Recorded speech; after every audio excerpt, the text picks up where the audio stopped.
Hello guys, this is your friend Naruto Audio Fanfics and we are back with a new fanfic. Which is what if Naruto and Tayuya were forced into an alliance marriage? Part 2. And if you enjoy this fanfic then please press the like button and subscribe to my channel for more fanfic like this. And now let's start the fanfic. The mood was violently broken when the door was kicked in and a loud voice shouted, "Children. Anko's here to get rid of her curse mark." Tayuya and Naruto jumped apart as if the other had been cloaked in lightning. But Tayuya's legs were still weak and the step backwards had been too much and her knees gave in. In an instant, Naruto had stepped forward again, catching her just as she fell backwards. They stared silently at the other, words burning to be spoken but they couldn't find their voice. Naruto guided her backwards and gently sat her down on the bed. They finally broke eye contact when the door to the room was thrown open. "I'm here," she stated, grinning like a loon. She spotted Naruto standing in front of Tayuya, sitting on the bed. "Did I interrupt something?" Tayuya growled a bit. "That you did, bitch. Can't you knock?" Anko had expected a lot. Maybe some torture or shouting, a death match even, but certainly no foreplay. True, they were married, but from what Anko knew Naruto had no reason to even move a finger for the girl's well-being. People were really painting the wrong picture of him. She shook her head. "Well, excuse me, little lady, but I am damn eager to get rid of that mark.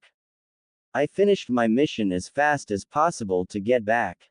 She turned to Naruto. "Now, pretty please." Naruto sighed and ruffled his hair a bit. "Fine. Sit down on the couch please." As Anko walked out with a spring in her step, he looked back at Tayuya. I'm glad you're happy." She smiled a little and he made to follow Anko. Stepping into the living room, he stopped and frowned. "Anko, why are you undressing?" Anko, currently pulling her mesh shirt over her head, didn't even spare him a glance as she continued undressing. "I thought you might need access," she purred. Naruto's left eyebrow twitched as he tried not to blush.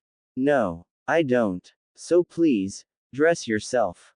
She just shrugged energetically, which had her very much bounce. "Nah, I'm good. You do know I am married, right?" Naruto asked with a sigh, his hand massaging his forehead. Anko shrugged. "So, she's just one of Orochimaru's lackeys, right?" Naruto froze. He removed the hand that had previously shielded his eyes very slowly and glared at Anko.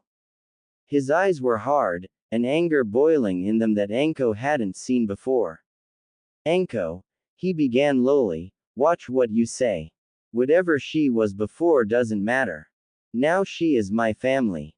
And for the record, if she's just one of Orochimaru's former lackeys, then you, Anko, are nothing more than that, if not worse, given that you still bear his seal.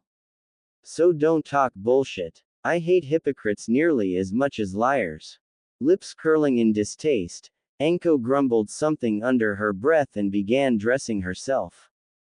Tayuya, standing behind the door to her room, had a hand over her chest and a small smile on her lips. "Why did I have to be nearly crippled for all the good shit to happen to me?" she whispered to herself. She took a deep breath and walked out of her room. She came to stand beside Naruto and purposefully leaned against him to take a bit of the strain of her legs. Anko watched them from the corner of her eyes. Naruto didn't stiffen when Tayuya just casually leaned against him. If anything, he even leaned into her a little as well. How could these two be so cute together?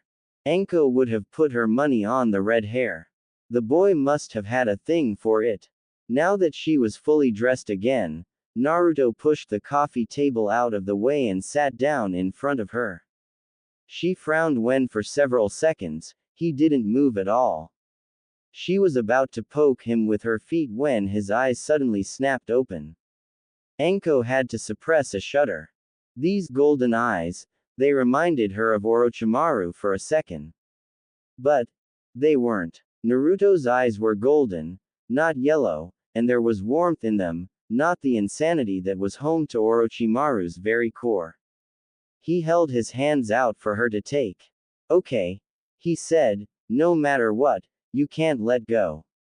I don't know if this is going to hurt. Tayuya was in a coma-like state when I did this with her, so you better brace yourself.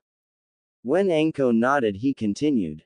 Your seal is by far weaker than Tayuya's was, and the amount of chakra in it is not as potent. It also seems to lack the kill switch that Tayuya's had. Are you ready? Anko set her jaw and nodded. Naruto took a deep breath, and at first, she felt nothing, but then her seal came alive with a vengeance, paining her so much more than it ever had before. She could feel it. Feel the chakra move out of the seal, like acid pouring into her veins. The taste of blood had her notice that she was nearly biting through her own lips, and only when she opened her mouth did she notice she was biting back a scream. It felt all so surreal. The pain was pushing her away. It felt as if it wasn't even her body anymore, and yet it hurt so much more than everything else. The acid was now running down her arms. She could see her coils blackening underneath her skin. After an agonizing minute, the chakra from the seal had reached her hand, and then, it got worse. It was ripped from her, the chakra resisting with all its might as it clawed at her coils, grating her nerves and setting her insides on fire. Suddenly there was a pull on her neck, as if a string had been pulled taut. With a heave, the seal was pulled away. It literally exploded of her neck and was sucked inwards. Her head was snapped to the side by the force of it. With one last agonized shout, Anko passed out, the seal gone from her neck and a hole in the wall behind Naruto. Tayuya hobbled to his side and to check if he was all right. When he had taken the seal of her, he hadn't been that exhausted. You okay? She asked, placing a hand on his shoulder. He smiled tiredly up at her. So you do care, he said with a smile so sweet it set Tayuya's ears on fire. She scrunched up her face as her cheeks tinged red. Idiot, she grumbled and went to settle down on the couch. As a fact, the unconscious Anko was sprawled out all across. Tayuya sniffed angrily and shoved her off the couch. Even as she impacted on the carpet below, she didn't stir. Naruto pushed himself up and looked down at Anko. Then he looked over at his coffee table and back at Anko again. Shrugging, he pulled Anko out of the way by her feet and returned the coffee table to its original place. So, Tayuya said, we gonna leave the bitch there? Naruto shrugged. Hell, I'm too tired to make even one clone, and I sure as hell won't carry her ass back. Tayuya snorted a laugh, and after a little hesitation, and a determined but thoughtful look in her face, she leaned on Naruto's shoulder. She glared up at him, blushing a little, when he grinned tiredly. Don't get any ideas, lover boy. Karen and Sari opened the door to Naruto's apartment with a loud bang, jolting husband and wife awake, who had fallen asleep on the couch. Happy birthday, Karen exclaimed. Sari, standing right behind her, was waving an impressive red banner with black letters which read the same as Karen had shouted. Naruto had exploded of the couch when the door was banged open. His feet got caught under the small table before him and he did a spectacular salto right through the hole in the wall. Tayuya fell sideways as Naruto jumped, falling onto the couch face first with a muffled, "Oof." What the hell? Karen wondered as she and Sai stepped inside. The two of them chose to ignore the unconscious women in the doorway and carried their stuff inside. Before Tayuya could even begin to curse, Karen put an enormous cake down in front of her. Why is there a hole in your wall? Tayuya blinked owlishly at the round cake that, but of course, was shaped like an Uzumaki spiral.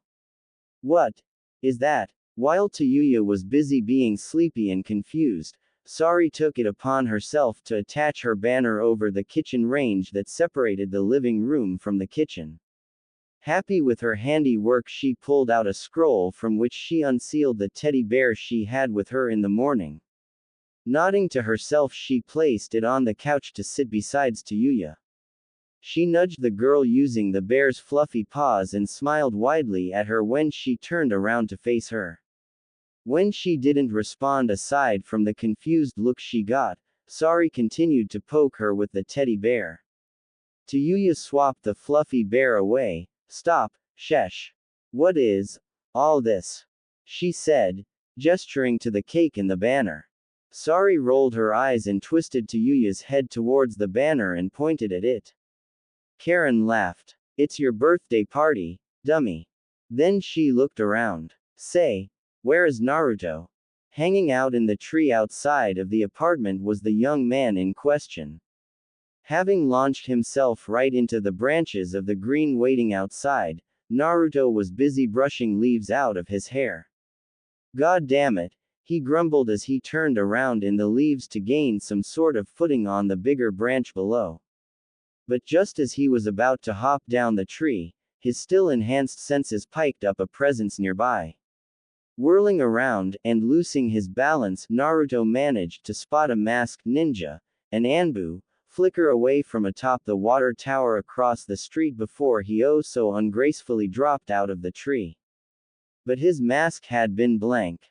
No animal, nor was there any kind of sign Naruto could have seen.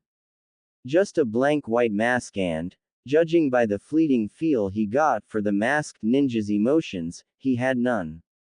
At the very moment Naruto tried to ascertain what the figure felt, it felt nothing at all. Well, that's strange, Naruto mumbled as he pushed himself off the grassy ground. More than strange, the voice of the fox roared through his mind, even though Naruto was sure that the fox wasn't roaring, just talking. His size just amplified the volume to truly painful levels. So Naruto winced once before the fox continued. This human is but an empty shell. He has been broken into servitude. Naruto frowned. Seriously? That sounds an awful lot like Danzo's minions. He would have contemplated further if not for the shoe that hit his head. What the hell? He rubbed his head as he picked up the fluffy purple slipper. That, as Naruto recalled, was Tayuya's. He had placed them in her room for her cold feet. Looking up to the hole in his wall, he saw Tayuya waving down angrily at him, though she seemed more happy than angry at the time. Get up here, she shouted, and Naruto had a kind sense of deja vu. So he mock saluted with a brisk, yes, mom, and used the body flicker to appear right in front of her. He knelt down and offered her her slipper. Your shoe, kind lady. Tayuya halted to process what he was doing but just ended up blushing as he took her foot and slipped the shoe back on. She was about to verbally kick his ass for acting like a prissy when he just turned around with an exclamation of, ooh. Cake. Tayuya decided to let it slip. Only this once. About 5 minutes later, there was a knock at the door. Naruto, who had been stuffing his face with cake while Tayuya tried to defend the remnants of her birthday cake, groaned and placed his plate onto the table and headed for the door. Opening it, he was surprised to see Tsunade and Shizune. Granny, he exclaimed in surprise, what are you doing here? Tsunade huffed. Well, the wife of a clan head is celebrating her birthday and the Hokage has decided to make a courtesy call. Naruto just nodded. Aha, so it was your Anbu who watched us? A frown appeared on Tsunade's face and she glanced back at Shizune, who frowned as well and shook her head. We don't have any Anbu watching you, Tsunade said. Damn, Naruto cursed. Then I need to talk to Sai about a little gardening. Tsunade caught the meaning and grit her teeth. Oh, I swear, Danzo's gonna have a bad day tomorrow. Shaking of the bad mood, Naruto bid the two women inside. Pointedly ignoring the unconscious form of Anko in the doorway, they congratulated Tayuya, who appeared extremely uncomfortable but happy nonetheless. She just wasn't used to all this, to her own birthday party. She would have to get used to it, Naruto told her, and it made her smile. She could deal with that. Yeah. Cake. Naruto mentally noted that Tayuya loved strawberry marmalade and chocolate. She nearly inhaled whatever piece of cake she got. Choji would have been impressed. Now then, Tsunade announced as the sun began to settle, it's time to start the real party. That said, Tsunade produced 4 bottles of sake from the confides of her cleavage. Tayuya wondered if there was a hollow space in there. Shizune looked appalled. Lady Tsunade. She shrieked but was quickly silenced when the Hokage shoved one of the bottle halfway down her throat. Forced to swallow a good amount of sake before she got rid of the intruding bottle, Shizune found that maybe it wasn't that bad after all. That and the words felt too heavy to be spoken. Tayuya laughed heartily and Naruto wondered when she had gotten her hands on a bottle herself, and wondered even more so when she had emptied half of it. And 5 minutes later, Naruto found himself with his very own bottle. He had never really been one for drinking but found himself unable to resist the challenge to drink Tayuya and Karen under the table. Sari was excused from this, her throat not in the best of conditions to allow alcohol in. I promise. Tsunade slurred to Sari, leaning onto the younger girl, I'll heal Thish. AFF, affliction of Yorsh.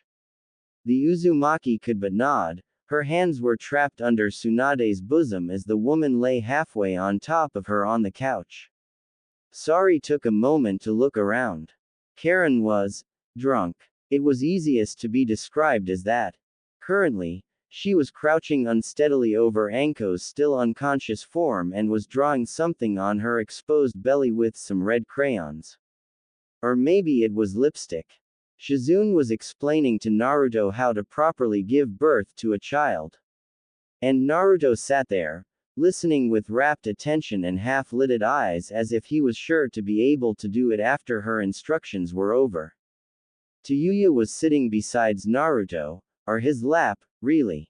She kind of lay halfway across his lap, sometimes only her legs and every now and then she would slide to sit completely in his lap. And whenever she did, Naruto's arm would wander to snake around her waist. After a minute of being held, her face slowly turned red, she let out some profanities and slid off again, only to repeat the process 2 minutes later. Sari heard snoring from Tsunade and resigned herself to sleep smothered by the 5th Hokage when suddenly someone knocked at the door. Tsunade, being the hardened shinobi she was, reacted instantly and launched herself up and... well, she did as Naruto did and flew out through the hole in the wall. Karen squeaked and fell forward onto Anko, and in the same breath, Shizune fell backwards as Naruto jumped to his feet with Tayuya in his arms. There was a tense second of silence only broken by the snoring of Anko and the cursing from outside that was no doubt Tsunade damning the existence of a tree. Naruto walked to the door, Tayuya still clinging to him as she tried to appear as intimidating as possible in his arms. Slowly and carefully, Naruto reached for the doorknob, as if it would suddenly move out of the way if he moved too fast. The door opened and Tayuya tried her best to snarl but a fit of giggles hit her right then. So when the door opened and Kakashi Hatake, a big plushy fox in his arms, got to see a pretty interesting picture. There was his student, a red-headed girl in his arms a second before he suddenly just dropped her and shouted, Kakashi Sensei. Followed by a mix of giggles and curses by Tayuya from the ground. Behind his student, at the end of the hallway, was Anko, lying passed out in the doorway with Karen on top of her. The red-headed girl glanced over the sizable mounds of the passed-out ninja, eyeing him like an anxious animal. On the couch he could see through the door was a girl he hadn't met before. She looked positively amused and waved lamely at him using the paw of a stuffed teddy bear. As he returned the wave and was about to say something to Naruto, who was currently scooping up his wife, he was suddenly punched in the side and sent flying. Tsunade took Kakashi's place and glared inside the apartment. Shomon. Answer the damn door. And with that, she passed out. Tayuya was swatting weakly at Naruto as Kakashi was dragging himself and the plushie back up the stairs to the apartment. You dropped me, you idiot. She slurred, another giggle escaping her. I'm sorry. Naruto blurted after a second of apparently really hard thinking. I'll make it up to you. Whatever you want. Face scrunching up in thought, Naruto stared at what he would have called the cutest expression she had ever made. She was biting her lower lip while at the same time her tongue stuck out at the edge of her mouth. Her eyes were unfocused and her brows knitted together as she sat there in front of him. Eventually she noticed his intense staring and hid her face in her hands. If an overdose of cute and beautiful could cause nosebleed, Naruto would have died this very instant. She suddenly said, and he nearly squeaked in surprise, you are going to sleep with me. No way you said that. Ino laughed hysterically. Karen laughed loudly as well while Sakura looked absolutely scandalized. Sari had left the room with the children in tow, furiously scribbling notes to keep them occupied while she was out to find the rest of the parents, mainly Naruto. Tayuya stuck her nose up in the air. Sure did. There was a notable amount of pride in her voice. Damn, I don't remember anything after Kakashi waltzed in, Karen mumbled. Ino looked at her strangely. You had a blackout. Karen laughed weakly. Maybe. She never could hold her liquor, Tayuya said, and Karen glared at her. Anyways. Naruto's head tilted as he tried to comprehend what Tayuya had just said. In fact, it continued to tilt until he could not lean his head to the side anymore, and so his whole body began tilting sideways until he, with Tayuya still in his arms, just rolled sideways into the pantry. However that may have been possible, Tayuya ended up beneath him as he just stared at her and managed an intangible, huh. Defiance struck Tayuya's features, though the seriousness she intended to display would not reach through the alcohol in her system. Instead she managed an adorable glare coupled with a pout. You heard me all right, she slurred, but to Naruto it sounded more like purring anyways. I'm tired. Wanna sleep, idiot. It took Naruto a total of 14 seconds to incorporate her statement into her earlier request, not that Tayuya even noticed that there was such a long pause. The moment she had finished speaking, Tayuya had turned her head away and spotted a box of chocolate in the shelf. In no time at all she was happily munching away at the contents of the box. Delicious, she'd mutter ever so often while she watched Naruto think. He looked so handsome, even with his eyes drooping and his hair so disheveled. She buried her embarrassment in the chocolate until she was suddenly lifted up again. Naruto looked down at her and smiled. Sleeping does sound good. She never noticed that the slur had left his voice and his eyes were no longer glazed over. She just nodded happily to herself and quickly devoured another piece of the delicious sweets. Swiftly stepping over Anko and Shizune on his way to his bedroom, Naruto made sure to get Tayuya to leave the chocolate behind. These stains wouldn't come out easily, after all. He idly wondered where his sudden clarity was coming from as he carried Tayuya inside and laid her on the bed. He took his shirt off without any hesitation, maybe there was still some alcohol left, and could barely stop Tayuya from rolling off the bed. She snorted a laugh and began wiggling out of her clothes.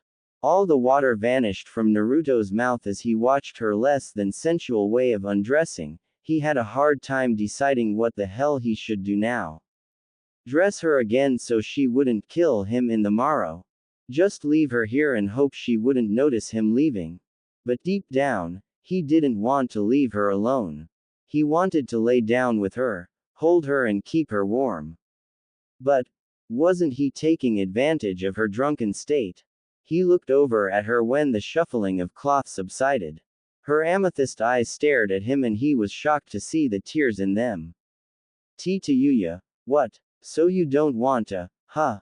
There was no slur in her voice anymore, just a sad note, anger, disappointment. So in the end, I'm just the former lackey of the snake bastard. She turned away from him and pulled the blankets up to cover half her head. That's not true. Naruto snapped with more anger than he had intended to. He left her no time for a snarky remark as he just slipped underneath the sheets behind her. She tensed for a second as he paused before pulling her into him, laying his arm across her flat stomach. Tayuya lifted her head without a word as he slid his other arm beneath it. Resting on his biceps, she exhaled almost happily. He could feel a hint of mischief from her and he gasped. You baited me into this, he exclaimed in shock. Tayuya remained silent. After a second, he snorted and laughed a little. Tayuya, he said, you do know that, please, would have been enough. Shut up. Wanna sleep, was all of an answer he got. And he was fine with it. He smiled and pulled her closer. Somehow, she fit there, lying against him, perfectly. Kakashi stumbled into the apartment with the relatively unharmed plush toy still clutched in his hands. He raised an eyebrow as he watched Sari drag the passed-out Tsunade onto the couch in Naruto's living room. Walking up the hallway, he halted when he stood in front of the sleeping Anko. He dimly remembered Karen being here as well. Crouching down beside her, he poked at her face. He idly noted the childish drawing of a snake on her exposed stomach. Wakey, wakey Anko. Time to go home, he said. I'm not going to. Suddenly, Anko's eyes shot open and her hands came up to his neck. There was a tense moment of apprehension, but her hands merely encircled his neck, not strangulating him. Tension morphed into confusion when she pulled herself up to him and pressed her forehead against his. Shut up and kiss me. Kakashi's one visible eye widened. Oh, he quickly substituted with a pillow from the couch, nearly landing atop of Tsunade in the process. But he wasn't allowed a single moment of respite as Anko appeared behind him. Oh Kakashi, she purred, eyes gleaming, guess who got something to celebrate. Kakashi whimpered as he fled, jumping through the hole in the wall. Mommy, get that sweet piece of ass back here. Anko's finally free and ready for some fun. And with that, both vacated the apartment. Sari was left standing in the war zone of an apartment and sighed. This must have been the most up-clan birthday party ever, she thought to herself before retreating into her own apartment, not caring for Karen, who lay passed out underneath the coffee table with Shizune. Danzo sent the messenger away and returned to his chair. Things needed to happen quickly now that the two other Uzumaki were here. There was no need for that foul-mouthed woman anymore. And Danzo knew just the man to take her off his hands. He flared his chakra in a specific frequency and a door opened in the wall behind him, previously being hidden from view. A man with a nondescript mask stepped out and bowed without a word. Danzo held a scroll out for him to take. To Orochimaru. No delays, he ordered, not turning around to face his underling. The masked ninja simply took the scroll and vanished through the hidden door. Danzo stood from his chair and walked out of his office. It was time to redirect some Anbu patrols. Tayuya awoke with a headache worse than anything the cursed seal had ever done to her. She stifled a groan as she cracked one eye open. This, she realized, was not her room. As more and more awareness returned to her hungover mind, she also realized that the arm her head rested on and the arms slung around her waist were also most definitely not hers. Memories slowly trickled back into the forefront of her mind and she groaned in embarrassment. Why did she do that? Though in hindsight, she couldn't deny that she hadn't slept this good since, well, since the last time she had slept in the same bed as Naruto. That guy was just too good of a heater. A deep, sleepy chuckle from the man in question had her freeze up. Morning sunshine, he whispered into her hair, how's your head doing? Killing me, she moaned and clenched her eyes shut against the light that fell through the window. I'm never drinking again, He laughed, the noise vibrating against her bare back. Gods above, where were her clothes? You say that now, but Granny has another reason today to bust out some of her sake. That's so. Damn, I'm gonna die. Naruto just chuckled quietly and pulled her closer to him. So, she said, why am I? The Uzumaki's eyes shot open wide as he paled considerably. His calm and collected attitude vanishing instantly. And I take it that's your knee in me ass cheeks. Ah, yes. Now he was starting to sweat. Shit. Goddamn male anatomy. Nice try. He could hear her knuckles crack. And somewhere in the pure world, a man with long white hair and red facial markings was writing in a small notebook, giggling like a schoolgirl until a woman with long red hair drove his noggin into the ground. Rubbing his sore head, Naruto stood in the kitchen, fixing himself and Tayuya some breakfast. He glanced over his shoulder at the redhead at the table and immediately turned around again as she shot him a death glare. Damn it. It wasn't his fault that she somehow managed to undress herself and him in her sleep. It was her body that caused him to. Yeah, no, not going there. After placing a bowl of rice with a few hastily produced side dishes in front of her, Tayuya mellowed down a little. Also, the plush fox she had in her lap helped. The Nine Tails felt honored and ridiculed at the same time, a feat only achievable by millennia-old, grumpy entities that somehow came off as a fox. Say, wanna go to the compound after breakfast? He asked as he sat down in front of her. She didn't meet his eyes but nodded anyways. Good enough for him, Naruto decided. It was when he and Tayuya went outside that they found the fifth Hokage still passed out in front of their door. I expected a lot, Tayuya said, but not the Hokage. Where the hell is Anko, by the way? No idea, Naruto responded as he proceeded to prod and poke Tsunade with a wooden stick. I'm gonna signal the Anbu, she's gonna pick up her and Shizune. She's still here. I didn't even see her. She's under the table in the living room. Karen's there too. Tayuya looked somewhat amazed. The table isn't that damn big. Did they curl up down there? I suppose. The moment he had finished the sentence, an Anbu with a cat mask dropped down in front of him. Yugao, Naruto said with a nod. If you would, please. I'm not supposed to ask how you know my call sign, but I'm intrigued, the woman with the purple hair said, curiously peering down at her Hokage who was currently drooling all over herself. I can pick it up ever since I became a sage. Granny trusts you the most, so she uses your call sign pretty often. He stood and stretched once before jabbing his thumb back at the apartment. You mind taking her and Shizune back to the tower?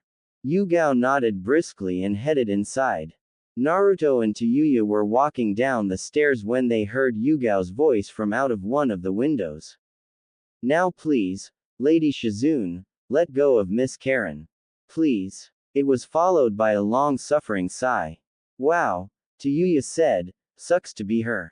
The following blast of killing intent assured both of them that Yugao had heard her just fine. The compound was coming along nicely. According to the workers, they could move into the main building by the end of the next week. Naruto came to the conclusion that a giddy and happy Tayuya was pretty damn cute. The way she was skipping all over the premise while simultaneously trying to hide the fact that she was just incredibly happy about her new home being nearly ready. So imagine her, skipping and hopping like Anko had just found out Orochimaru had died while she simultaneously scowled like Tsunade when her sake sources ran dry. After the foreman kicked them out because Tayuya was distracting the workers and because Naruto glared every worker into a catatonic state of fear, they headed into the market. Tayuya was laughing her ass off when he tried on something orange when he was reminded of the day's date all too violently. Sakura, with the grace of a flying sack of bricks, broke into the shop and shouted, "Happy birthday!" And that's how the surprise party in a random backyard that apparently belonged to the Hyuga clan began. His momentary confusion was only extended when from seemingly everywhere his friends popped up to congratulate him. Team 8, Team 10, who Naruto didn't see until it was too late. Team Guy, Iruka, Tsuki and Ayame, the gate guards Izumo and Katetsu, Gaara and his siblings, whereas the former's congratulations were wholly lost in the chorus of everyone else's voice. Koyuki, are better known as Princess Gale, Karen and Sari, Shizune and a hungover Tsunade, and last but also definitely the latest, Kakashi. How Naruto could have forgotten his own birthday? Maybe it was the fact that his manhood woke up in a far too dangerous yet very pleasing position which had earned him a severe concussion. Or maybe it was the fact that Tayuya wasn't as modest as she tended to enact when she walked out of the bathroom with less than a towel. In fact, Tayuya had twisted a lot things in his life and, really, as long as it wasn't his throat or other useful extremities, Naruto didn't mind. Geez, this woman, and she just happened to be his wife. Damn. And why was he happy about that again? His birthday had never really been celebrated before. It just never came up. He only ever did so, had done so, with Jiraiya. No matter what anyone may have said about the man, no matter what he himself said about him, Naruto missed him more than he'd ever find himself able to voice aloud. He remembered his first birthday with him. He got him a set of clothes.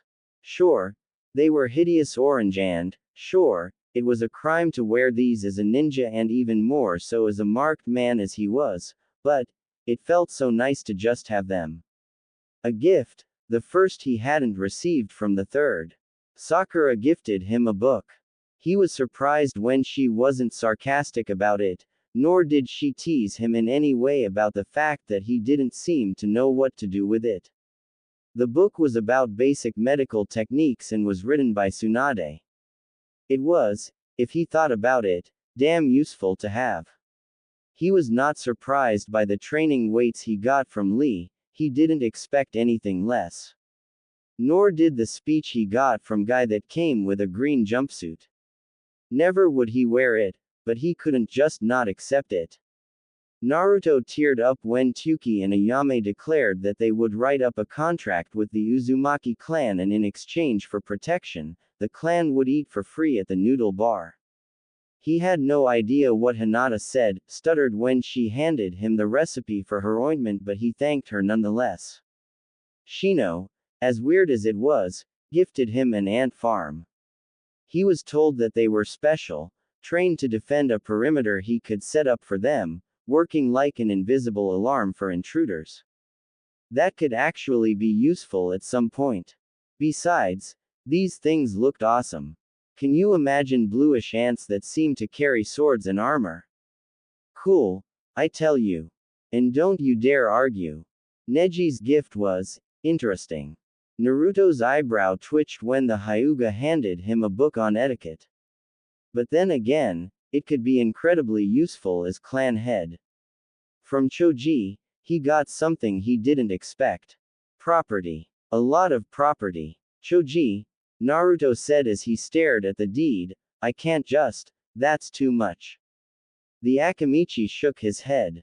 Naruto, without you, there wouldn't be any of us left alive. This property, it's just a little old shop that had been in the outskirts and wasn't damaged by the attack. In fact, it is right next to the Uzumaki compound. So please, in the name of my clan, take it and put it to good use. Happy birthday, Naruto. Stunned didn't even compare to how Naruto felt then, but he managed to thank Choji nonetheless. Things seemed to slow down then, and Naruto found himself sitting under a tree, watching as his friends stood at the tables Choji had borrowed from one of his clan's many restaurants, most of which had already been rebuilt. Kiba and Lee were competing in something Naruto couldn't discern, but it involved push-ups and a barrel full of sake. Already Naruto was praying the Lee didn't come into contact with the alcohol. Gaara sitting down at his side startled Naruto out of his musings. 18 years, huh? The Cage mused, more emotion audible than Naruto remembered ever being evident in the redhead's voice. Time passes fast. I'm already feeling old. He grinned. I guess that makes Granny ancient then. How are you doing? Very good actually, Gaara responded. I just signed of some emergency supplies for Konoha before coming here. You have an unreasonable demand for minerals these days. Naruto snorted. I wonder why that might be. Didn't you yourself blow up a big part of the village? I hear the biggest crater was made by you and the Kyuubi. Ah, let's not talk about that. Gaara smiled. As you wish. He looked over to where Shikamaru was trying to ward off Tamari by bringing Lee between them, who was still doing push-ups. Without hands. Damn. I hear you have married. Naruto nodded. Yep. That happened. And when would you introduce my sister-in-law to me? A smile hushed over Naruto's face as he tried to keep his features under control. It was nice to know that Gaara considered him his brother. Tayuya, my dearest wife, is right over there, Naruto said and pointed at one of the tables. Gaara's gaze drifted over to it. Present at said table was a redhead that could only have been Tayuya, laughing together with another girl with shorter red hair at Ino, whose hair were tied to Choji's belt at the boy's back. In an effort to untie his teammate, Choji turned to reach for the point her hair were knotted to his belt and dragged Ino along in the process of steadily turning around himself. Tayuya was laughing so hard, she had to hold on to Karen for support. Gaara merely raised an amused eyebrow at them and turned back to Naruto, who smiled fondly at her. She never had a chance to have fun before, he said suddenly, his eyes still fixed on her, watching her long hair sway and bounce as Karen, also laughing like a maniac, tried to pry Tayuya off her person. I'm just glad she can now. Gaara tilted his head. You love her, don't you? Naruto flinched, as if he had forgotten about Gaara's presence. I've known her for a month and a half, you know. He gazed over at Tayuya once more. And, you may be right. Kakashi, leaning against the tree Naruto and Gaara sat at, smiled at his student. Your father would be proud. That and you swear like your mother. Naruto jumped. Geez, Kakashi. You're late, by the way. The man shrugged and pulled his book from one of his pouches. One can't be late for a surprise party. And yet you were the last to arrive, Naruto countered. Another shrug from Kakashi was all he got. Lazy ass, Naruto huffed. You rang. Naruto looked up to see Shikamaru standing before him with a shogi board.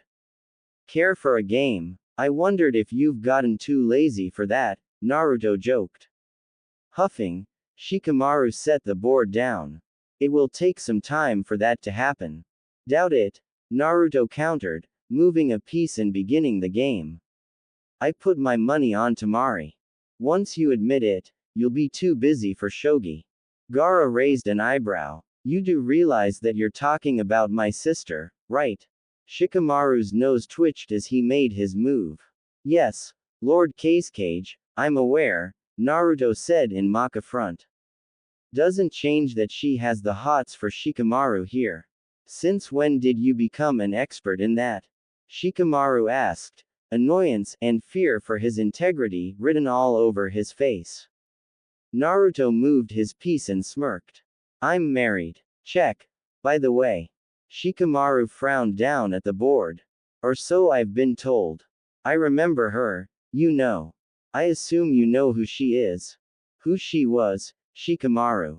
Now, she is my wife, Naruto corrected, frowning as all his moves seemed to suddenly backfire on him. I understand that this went down to return the Uzumaki clan to the village. But that's not all, or is it? Naruto shook his head. No. He said with a small smile. She's special. To me, that is. Shikamaru nodded slowly. Is it? Because of the red hair? Why is everyone saying that? Naruto exclaimed. Kakashi tapped Naruto's head with his book. Because, little Genin, it's true. Now hold on a second. Naruto protested. Quiet, runt. The man is right, the fox rumbled in his head. Naruto could feel the giant beast nod sagely in his cage. Gaara also nodded. That does seem to be a likely assumption. Naruto moaned. Would you stop that? It isn't just the red hair. So you do admit that the hair has something to do with it, Shikamaru concluded as he decimated Naruto's pieces. Lay off, it's my birthday. Naruto whined. He saw Tayuya watching him and forgot for a second what he even wanted to say, so he decided to not say it in the first place. Hey, Tayuya, he called out to her. She seemed a little surprised, as well as a little annoyed, that he addressed her but walked over to him anyways. What's up, lover boy? There was an underlying anger in her voice, something Naruto couldn't comprehend at that moment. He'd understand if she would have been annoyed, but angry. He tried to think of something he did that would make her angry. Was it about this morning? No, she decked him for that already. So what was it? Coming up absolutely clueless, he decided simply ask her. But in a more private setting. He jumped up and took her hand. Come on, he said, smiling at her. She reddened but managed a reasonably convincing scowl. We'll be right back, he said to the others as he dragged her away from the party. As he had dragged her a sufficient amount of distance, he suddenly stopped. You're angry, he said. It was a statement, not a question. Tayuya huffed. Hell yes I am. Naruto had yet to release her hand, but he didn't even notice it as he spoke. If it's about this morning, I already apologized. It's not like I could help it. Tayuya blinked. What? No. It's not about that. She shook her head. You idiot. Do you know what today is? My birthday. Naruto dared to ask. Exactly. Tayuya huffed. And I didn't even know. I don't even have a present or some shit. Naruto's confused expression softened into a smile. You don't have to get me anything, you know. It's not important. But it's important to me. Tayuya retorted. You got me the flute. Her hand wandered to the thin pouch on her thigh. It was my first birthday since I can remember, and when I get to celebrate the first goddamn birthday of someone else, I wanna do it right. Especially since it's yours. She stomped her foot angrily, but Naruto didn't step back. So you better let me gift you something. If that's what you want, Naruto said with a smile. I'd be happy to accept whatever you give me. At that moment all the anger melted of Tayuya and left behind a flustered mess. Fine. Then you better close your eyes, damn it. Naruto had been prepared for a lot of things, mentally that is, but not this kind of situation. You don't proofread smut for 3 years and then don't know where this sort of thing leads up to. Was she serious? She would kiss him. Or, a darker part of Naruto's mind supplied, she would kick his balls into next week. But she didn't murder him when he woke up next to an equally her. So, logically speaking, she was going to kiss him. But logic took off so fast Naruto didn't even have time to keep his composure. His calm and halfway mature demeanor, on which he had really hard on, left him in a flash and he gaped at her with wide eyes. Holy shit, she was going to kiss him. Deep breaths, he told himself, deep breaths. The heinous part of his traumatized shinobi brain told him that he shouldn't be happy about this, but that happiness was about to fry his poor heart. Hold on a minute, wasn't he supposed to close his eyes? His brain somehow managed to take in images despite his mind already being on fire. Tayuya appeared to be scowling while at the same time fidgeting and smiling. How she pulled off the fusion of 3 so greatly differing expressions was absolutely beyond him, but she looked beautiful, if not a little scary, all the same. But she was hesitating. Was she doubting herself? Doubting that this was the right thing? Doubting if he wanted it? If she wanted it? Irritation worked its way into the mix of emotions currently residing in Naruto's head. How dare such a petty thing like doubt put a wall between them? The fact that his emotional turmoil had lasted no longer than a second eluded him completely as some sort of courage surged through him and he took a step forward. Tayuya blinked in surprise and found herself too surprised to even say something as his arms captured her against him. He smiled softly at her. "Only if you do the same," he whispered into her ear and she shivered. "What the air you?" And then she did as he asked, because suddenly his lips were lightly pushed against hers. Eyes fluttering shut, she swallowed the surprised noise she wanted to make and just let it happen. It wasn't perfect, and for a first kiss, that was absolutely fine.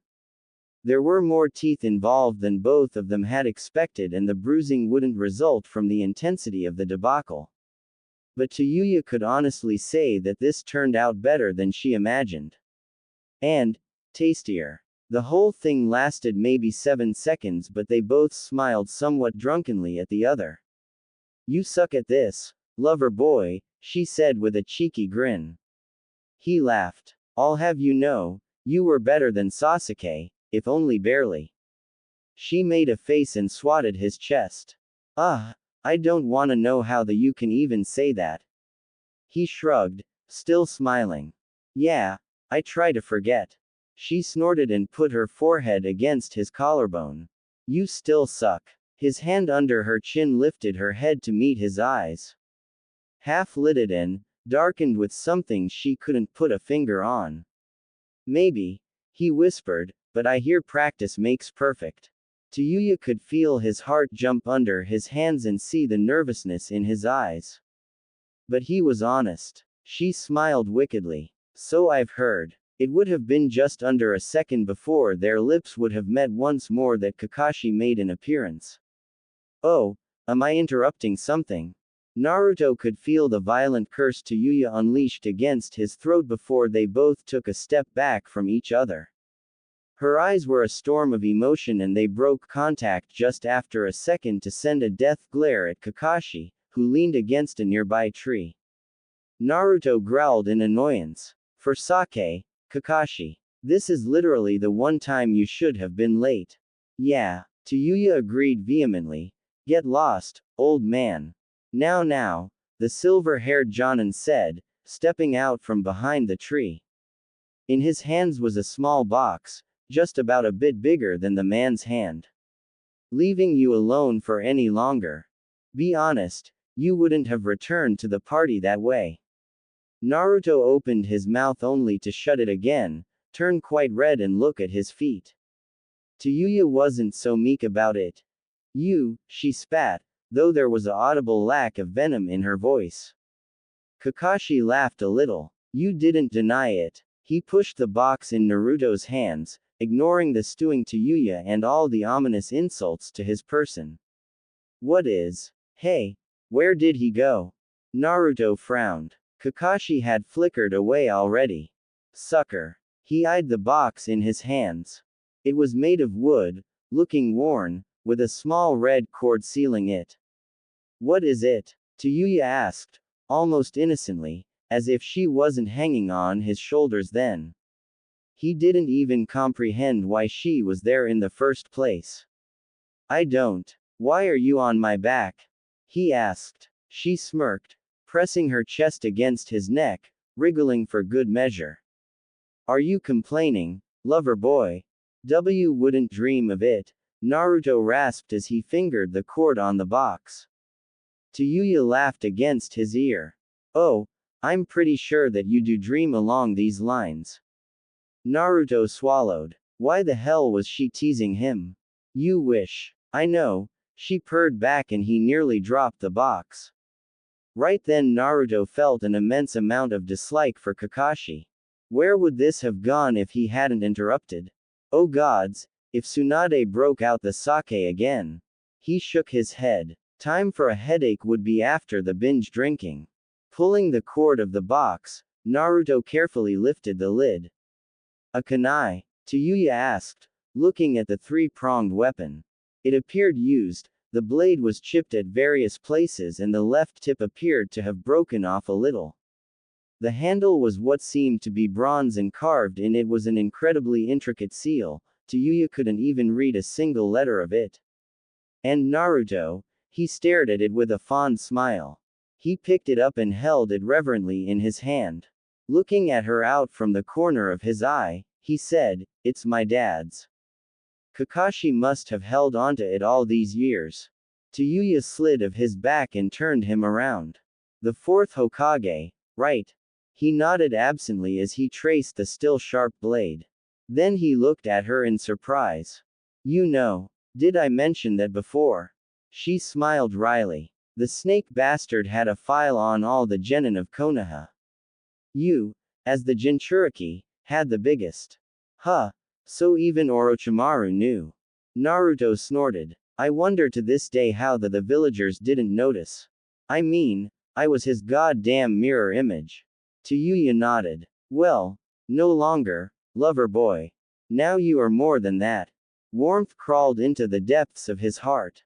That's so, he managed breathlessly. Geez, she made his heart beat way too fast to be healthy. She grinned. Of course. You are that dumb they had married to me while I was in a damn coma. Naruto or some shit if I remember correctly. He laughed loudly, resting his head against hers. She swatted playfully at him. Get that greasy hair out of my face.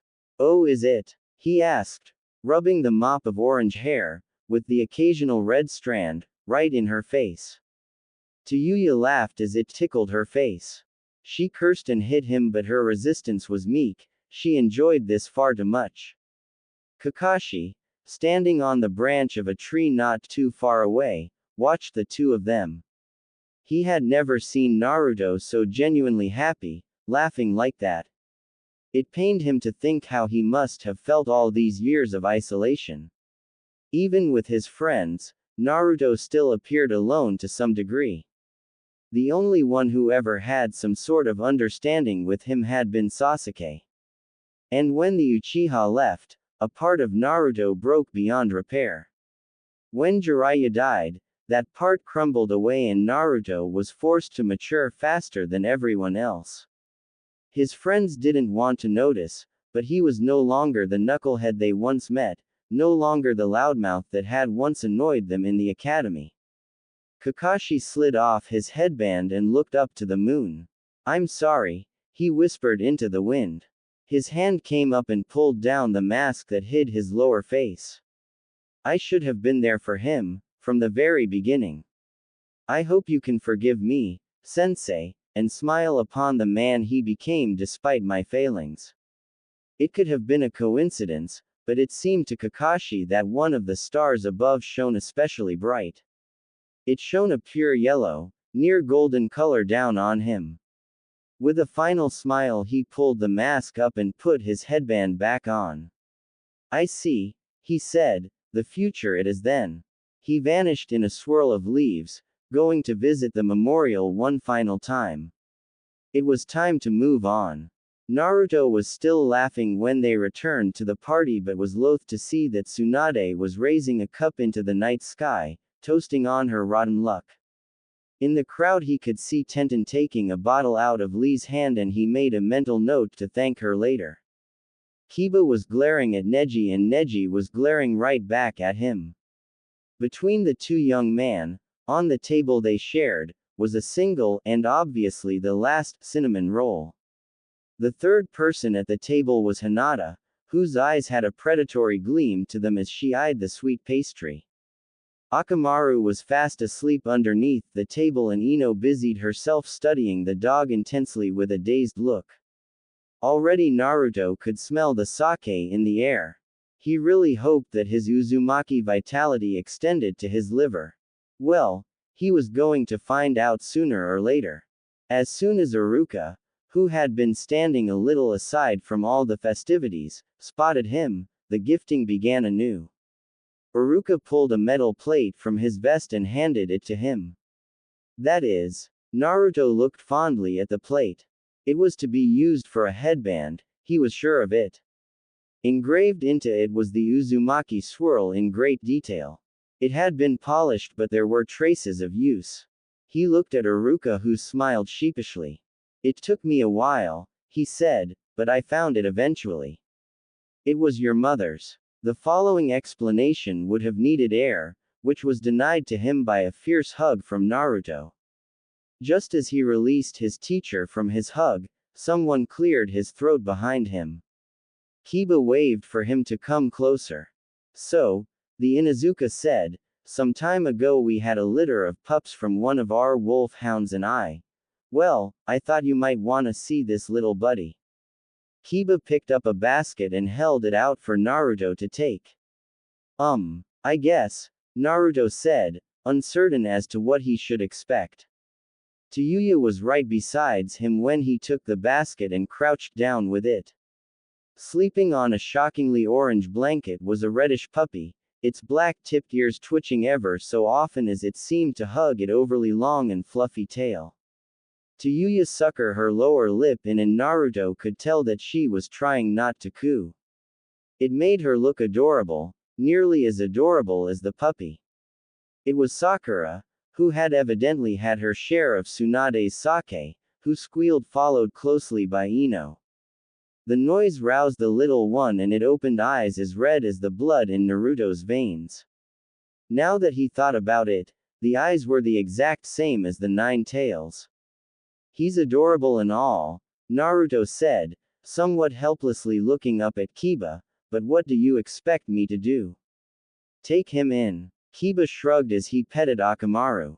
It's your choice. Truth is, he was born right when shit went down and pain flattened most of the village. He's the only puppy that survived and he only did so, because of you. Naruto blinked. Me. I thought animals weren't revived. Kiba shook his head. They weren't. But that's not the point. This one here, he lived because of this chakra foam you threw around when, well. He left it hanging there and Naruto nodded in understanding. The 9 tails chakra must have found its way into his system and kept him alive. Carefully, he reached out to touch the puppy's head. It yipped a little and nudged his hand. Quite so suddenly, the fox woke in his mind. What the hell is that? He exclaimed and Naruto could practically feel him peer through his eyes. Usually, the feeling of the fox filing through his memories was quite subtle, but not this time. It felt as if he intended to suck the knowledge out of Naruto's head with a straw.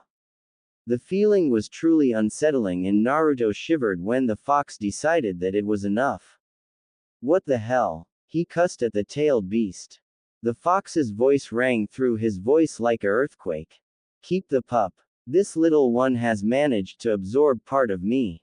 So what? Naruto asked, eyeing the puppy as it happily squirmed under Tayuya's touch, who tried her hardest to appear cold in face of such overwhelming cuteness. The snort that rang through his mind was like a cannon being fired. He has a connection to me, like a mini Jinchuriki, but the chakra he absorbed has lost its consciousness. He's like a child to me. Or at least the closest thing that could exist. You sound almost caring. Be careful, Naruto thought back, but he received no answer. He could nearly feel the fox stewing in the back of his cage. Fine, have it your way. Naruto gently lifted the puppy out of the basket. Kiba nudged him in the side. Gonna keep him? He asked. I guess so, he said carefully, glancing at Tayuya. When her eyes shone with glee and her lips twitched into a smile, he nodded. Yeah, we're gonna keep him.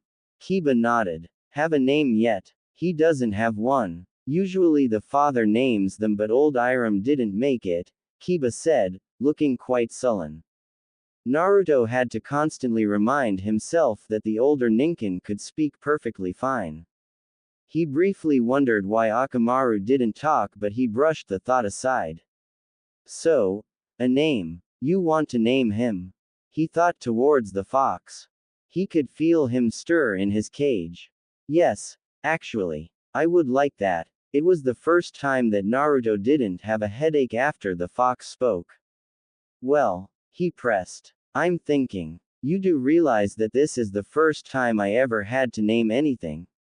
Naruto rolled his eyes and took the time to relay to Tayuya what the fox had said. She didn't mind him naming the pup as long as it wasn't Inu or snake related. Naruto snorted when the fox cursed and loudly scratched the name Inu of the list he was making. While Tayuya was busy cooing to the puppy whenever she thought no one was looking, Tenten made her way to him.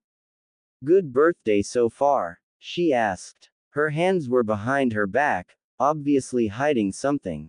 "Up until now," Naruto said, but he frowned a little when he looked over at where Tsunade was pouring sake down Shizune's throat. "But things are getting out of hand over there."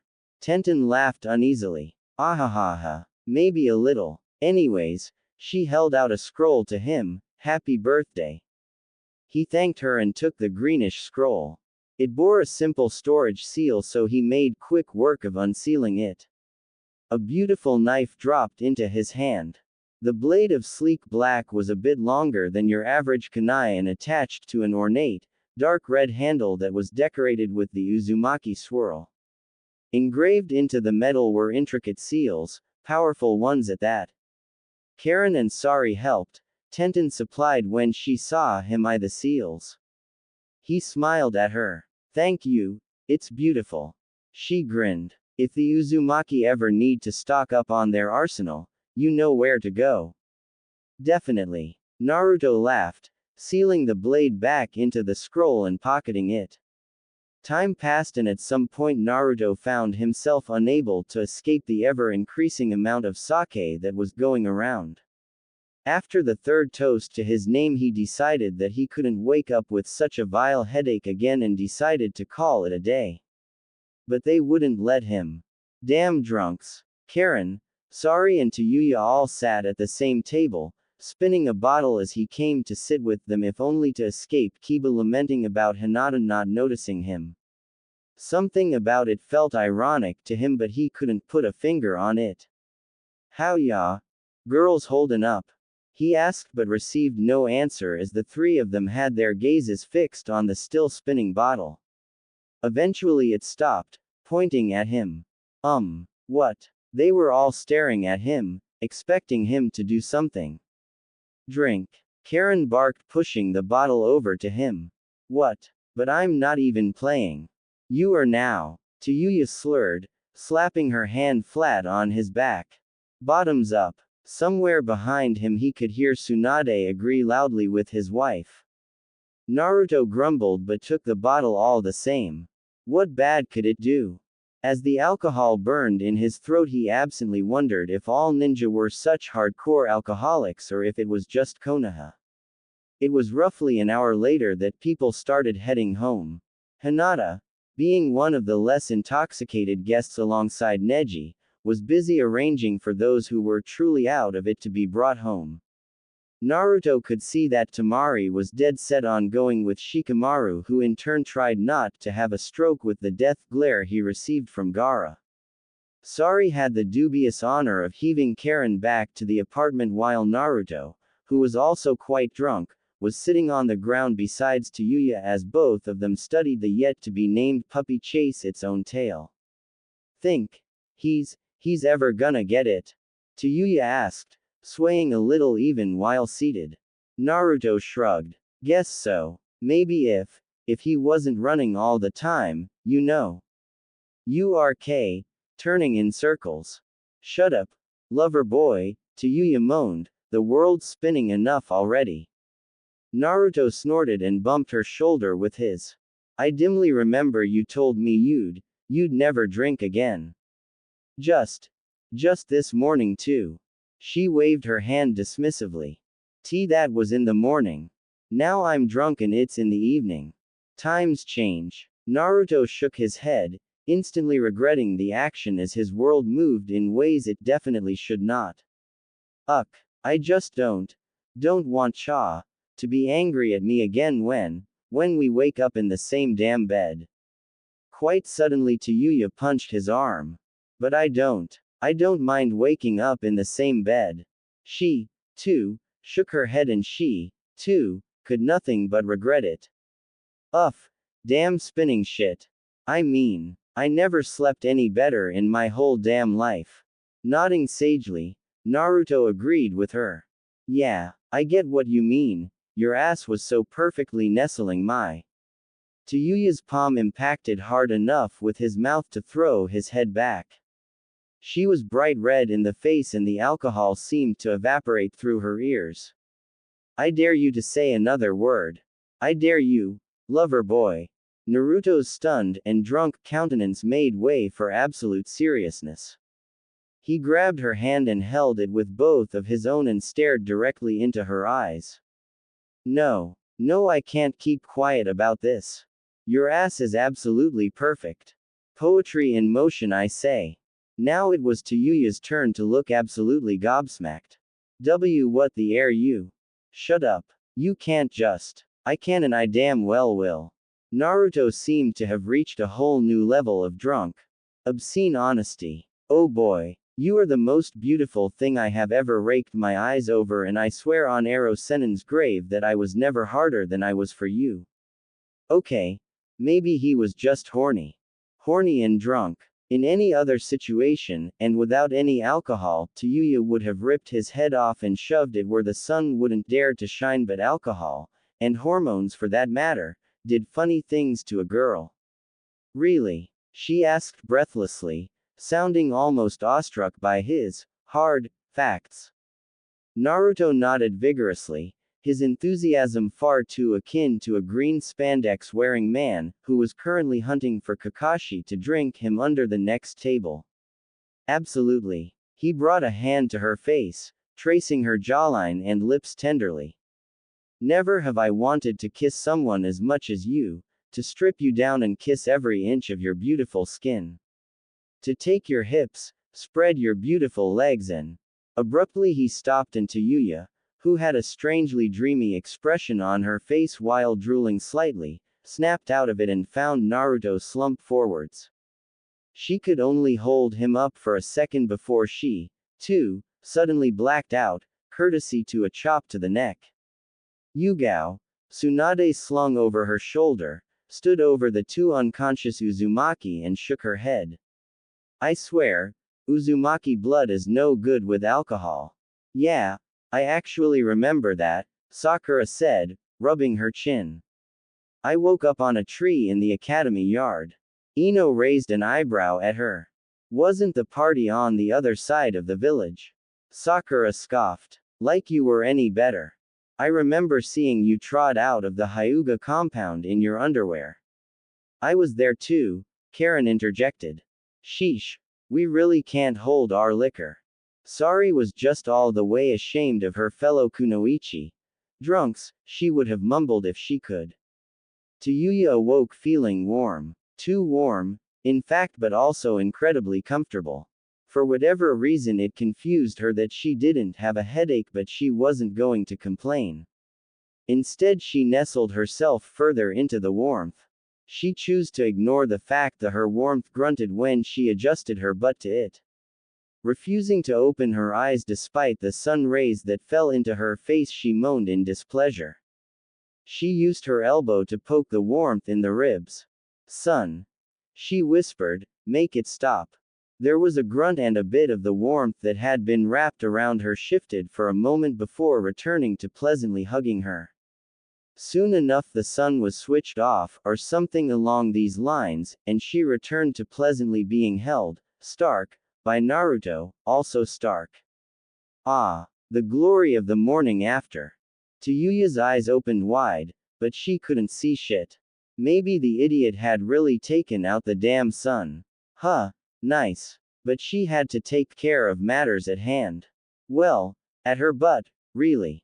She was resting on his biceps, his hand tangled into her hair, his other arm was laying on her side, his hand flat just below her chest, and we all know where the other important limb was.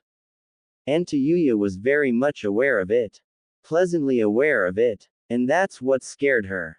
Oh, she wasn't a shy one, not usually. But around Naruto things were different. She remembered spending hours on a blank metal table waiting for the examinations and tests to be done with. She didn't ever even flinch when Kabuto manhandled her into the needed position. But have Naruto's fingers brush her side and she was a blushing mess with its heart close to implosion. He hadn't ever hurt her, didn't ever give her a reason to assume he'd betray her. So why was it so hard for her to be calm when she was actually safe for once in the grasp of another? She shifted and Naruto grumbled a little. He drew her ever closer and his hand rose just enough to brush under the underside of her. And, oh, how she shuddered. In some sort of ecstasy she couldn't have named before.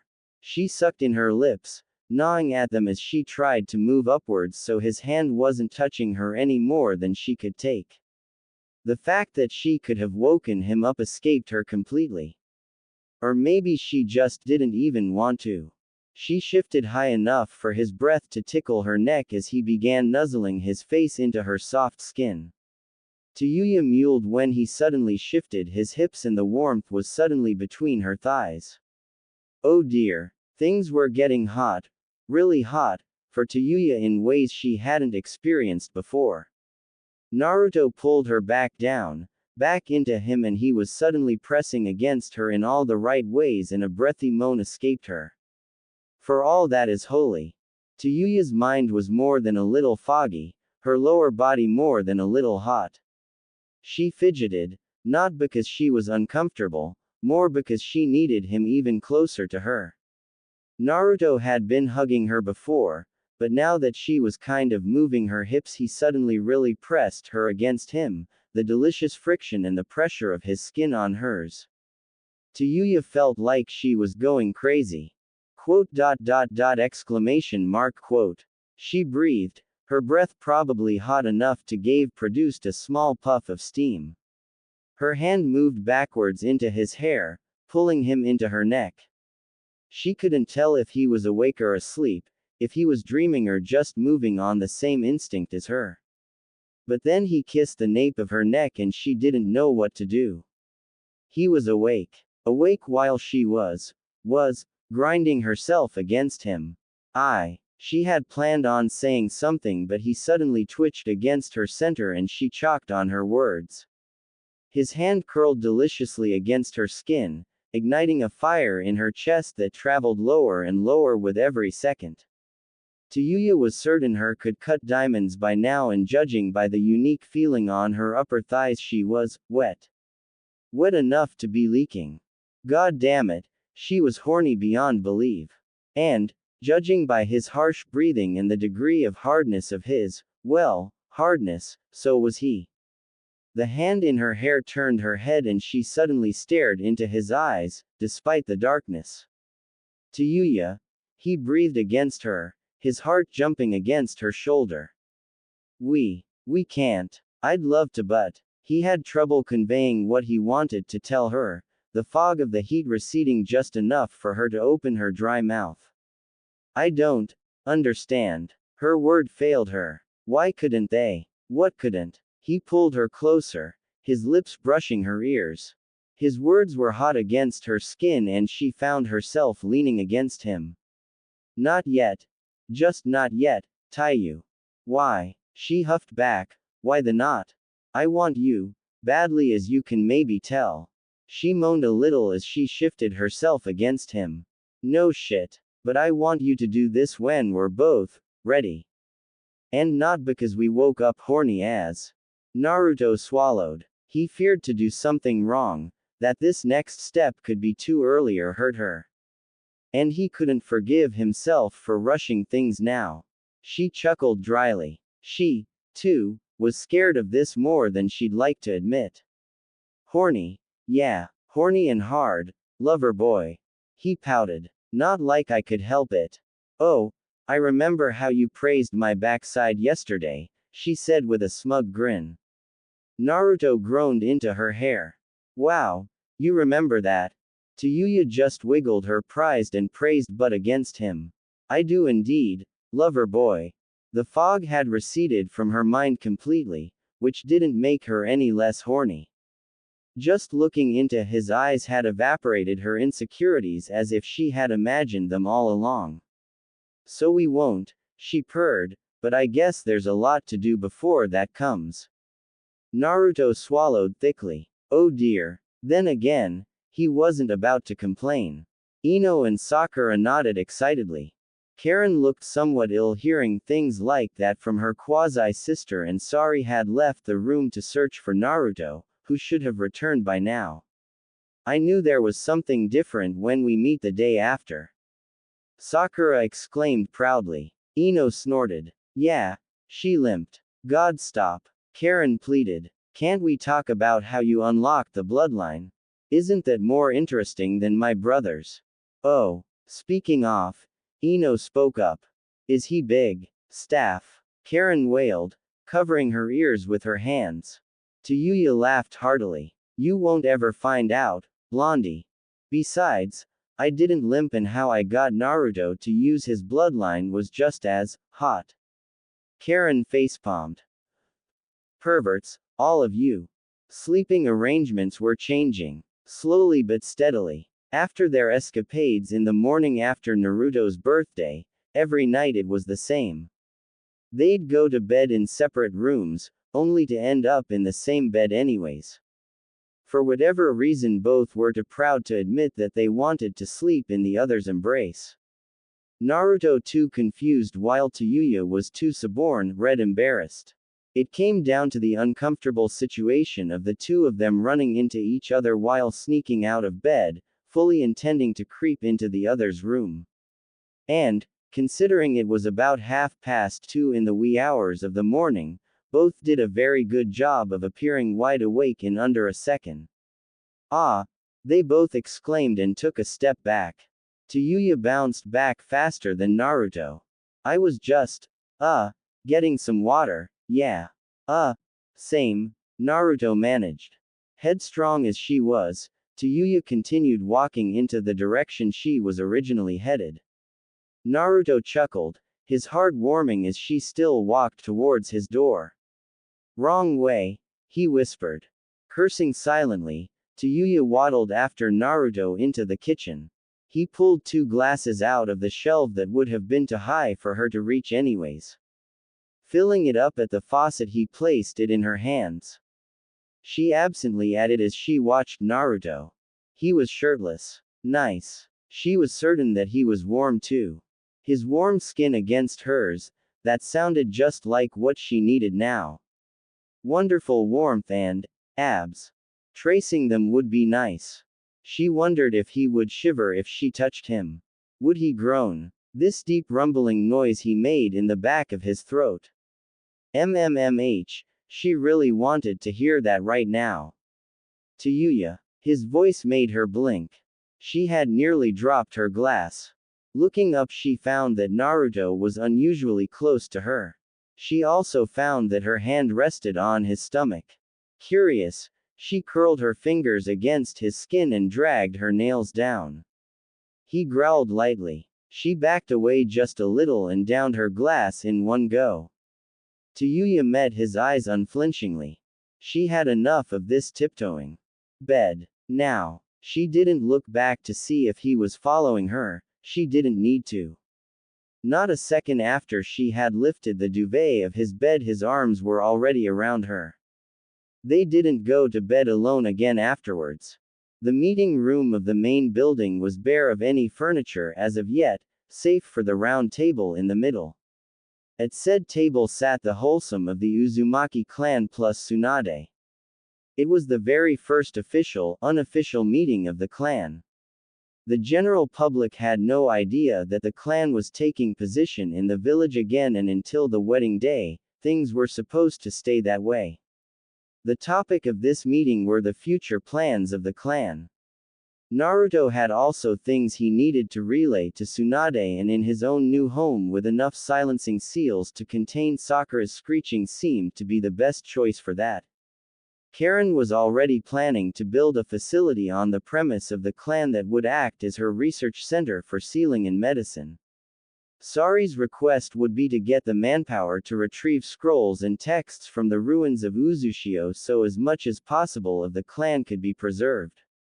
Naruto had of course agreed to both girls' desires. Tayuya wasn't exactly needed to attend the meeting. She was simply there to tease Naruto, her favorite activity besides training and playing her flute in the garden.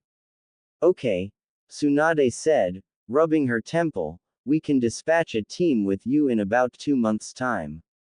We really need to get this wedding out of the way. She glanced over at Naruto, who had a strained expression on his face while Tayuya looked absolutely unconvincing in her innocent pose.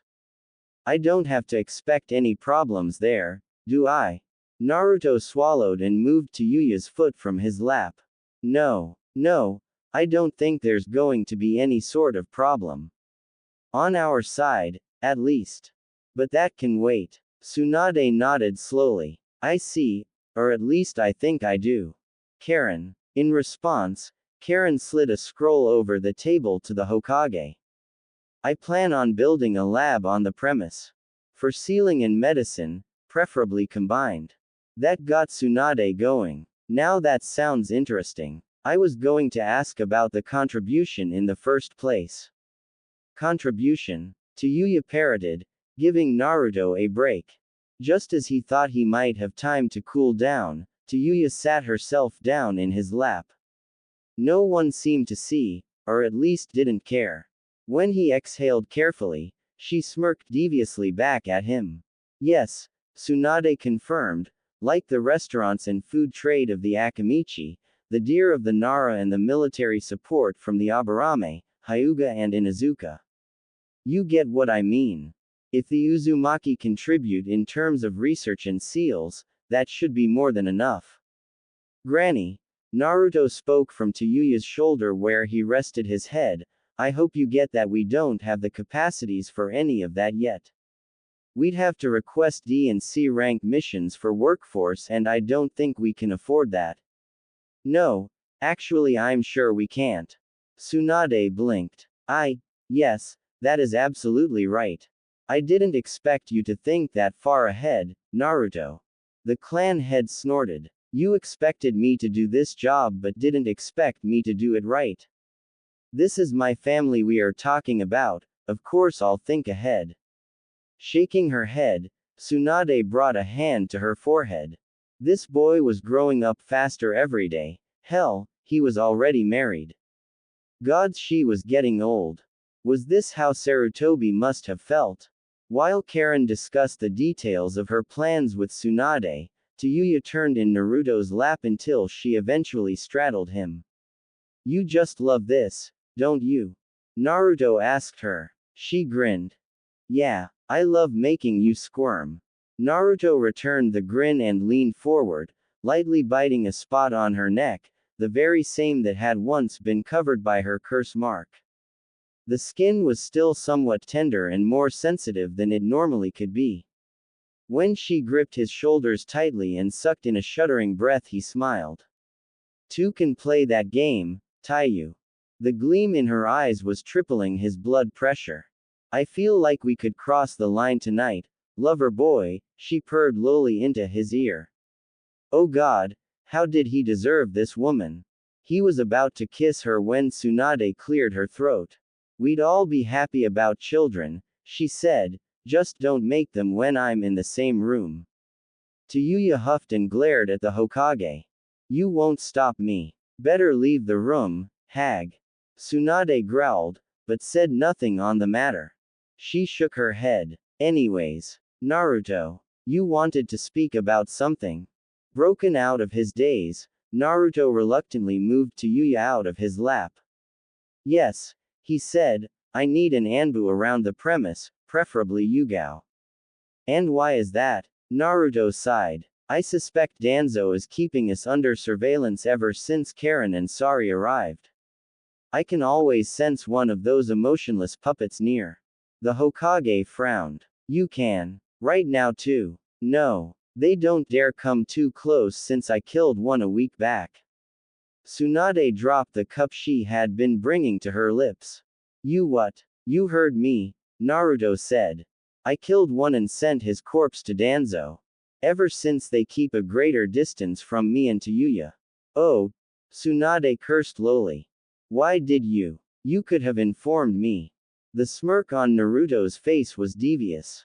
It was a matter of the clan, Nothing you need to concern yourself with, Lady Hokage. No, no, no, you won't pull this shit on me. Tsunade snapped in irritation. It's bad enough that Hiashi pulls that every time a branch member is suddenly unavailable. I don't need you murdering people and keep it under the rug. Naruto frowned. I wouldn't have to murder shit if you would deal with Danzo the way it was needed to be done, namely kill his ass. Tsunade exhaled through her nose.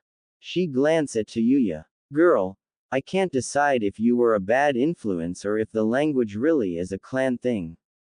Tayuya snorted. Sure is. The only thing I do to him for certain is get hard. That and sleepless nights. She grinned. Like last night, for that matter. Ain't that right, lover boy? The halfway dreamy, halfway embarrassed expression on Naruto's face was all Tsunade needed to see. Maybe I should have just tried once more with the kids on my own. Karen laughed quietly. Not that bad of an idea, actually. You are part Uzumaki, so, in theory, fertile till you're 60. Tsunade nodded tiredly. I know. I beg of you, don't tell the elders that. Anyways, you'll have Yugao. Just don't corrupt her. She glared at Tayuya, who shrugged it off. Naruto coughed. My point is, Danzo is trying something and I'm sure I'll kill him for it. So please, do it before the Uzumaki go to war against a single person and all that before the clan even officially returned. Tsunade sighed as her forehead hit the table. Duly noted. Shit. What a nice meeting, huh, lover boy. Apparently, Tayuya was having the time of her life. You want me to teach you senjutsu? Tayuya nodded. She sounded strangely meek to him. In return I can teach you genjutsu. Or something. Naruto shook his head. You don't need to give me anything in return. I'd gladly teach you. It's just, I'm surprised you want to learn it. Well, it's something only you can do, right? Tayuya was wringing her hands. Naruto noted. So, I thought I should be able to do it too, you know. Since I'm your wife and shit. Suddenly she growled. Why is this stuff so hard? It's not like me to be so timid and all that bullcrap. We sleep in the same bed for sake. I'm not good at this. Naruto blinked in surprise at her outburst. He put a hand on her shoulder but she shrugged it off. He grimaced a little, the gesture hurt. You're right, he said, hand still hovering over her shoulder, you being timid is not at all like you. That's more Hinata's thing and, really, it doesn't fit on you, even if it makes you adorable. She glared at him and turned her back on him. You're new to this, I guess. Just like me. And it's scary. Terrifying even. The strength drained from his voice, leaving him hollow and frail before her. I just can't help being afraid. Afraid of you, turning me out, lying to me, hurting me. Because I know that no one else could hurt me as much as you could, so my brain screams at me to push you away, to wear this mask of blissful ignorance and brush all the connections away, the possible hurt and the pain. But I don't want to. He spun her around, both hands firmly holding her shoulders in place. She refused to meet his eyes, but he wasn't deterred. I just want you close to me. This one person that doesn't lie to me, that doesn't look at me like some time bomb only waiting to blow, who makes me laugh harder than anyone else.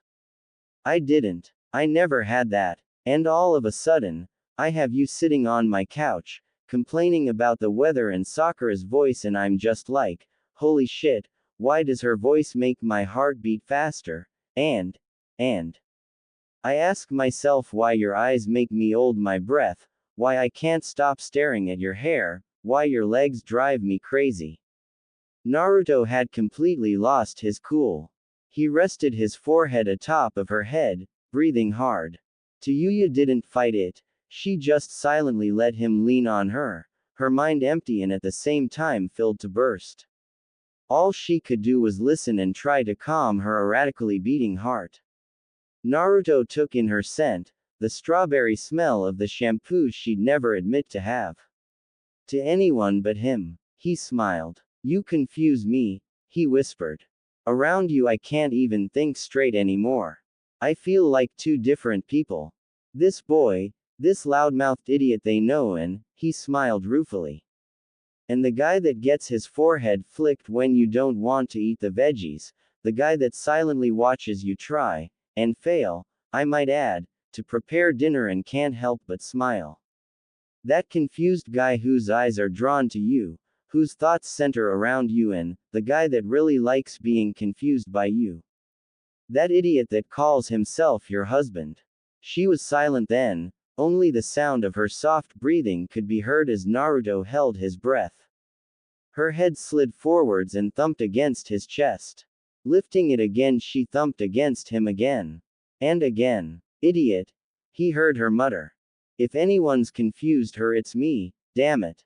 She raised her head and hit his chin hard, forcing him to take a step back. By the way, I get the part of you watching me just fine, you pervert. And then her confidence was back. The pride and power he loved to see in her eyes. I'm just too damn for you to comprehend. She flicked her hair sideways and grinned. It faltered a little in the next second but stayed on her face anyways.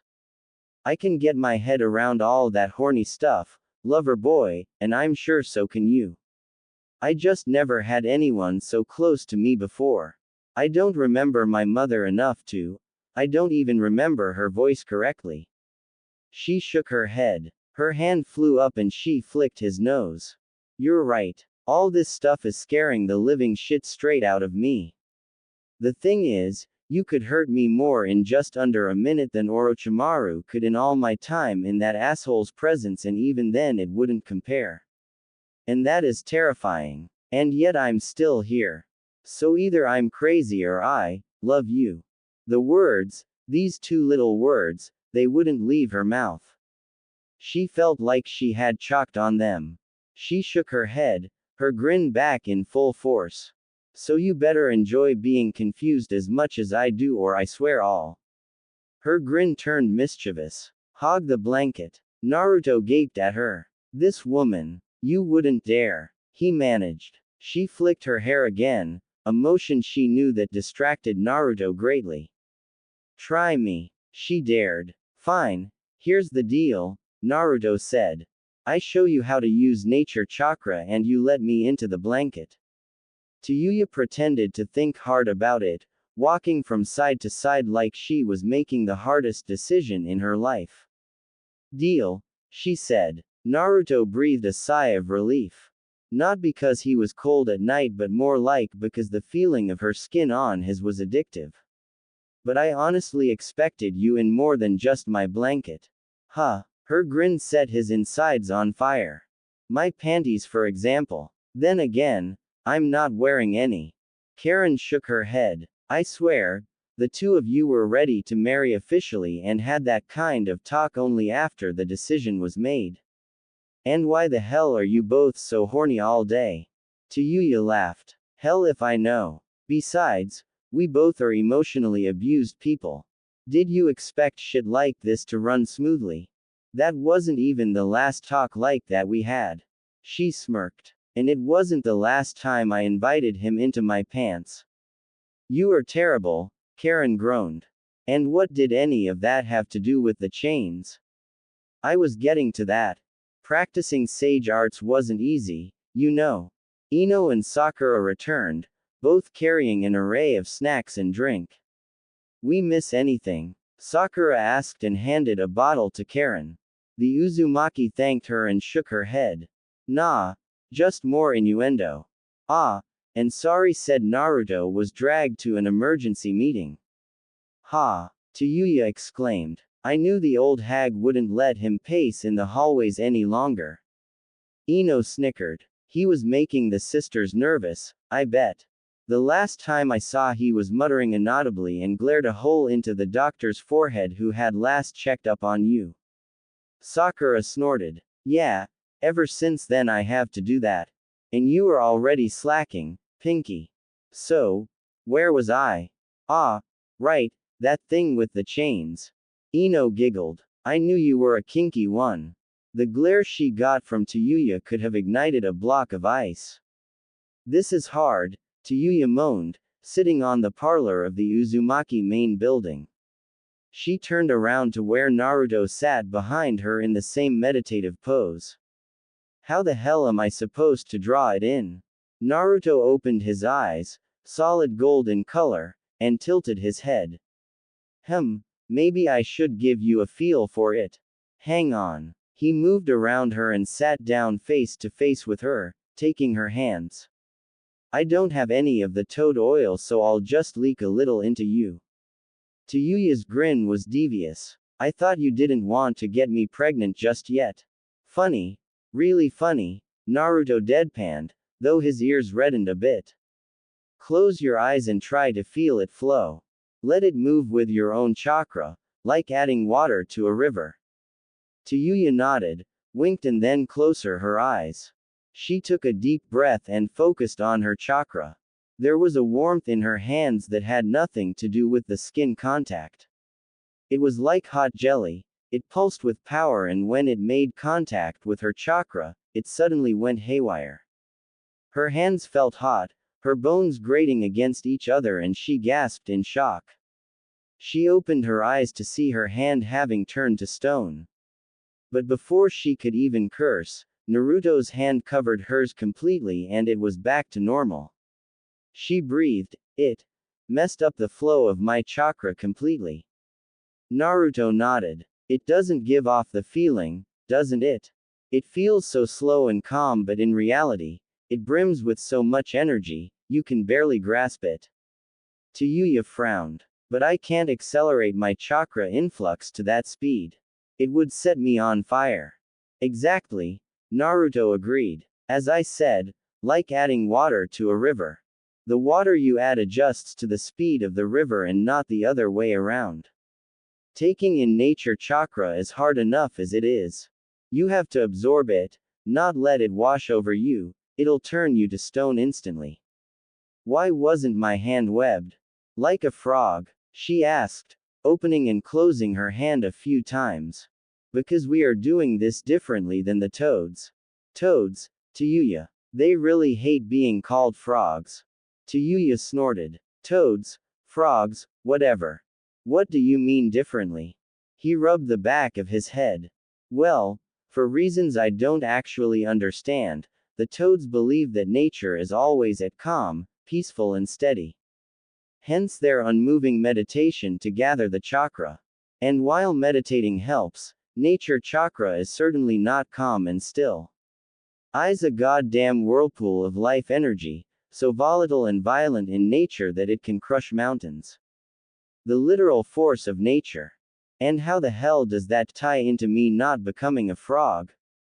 I have no clue. Tayuya glared at him. Really? What's with the speech then? He shrugged. It's why I think it's different. You aren't going to try and calm nature to stillness, you will accept it as wild as it is, just control it a bit so you don't get set ablaze. Tayuya snorted. Great. This could be fun. Ready? She asked and Naruto nodded.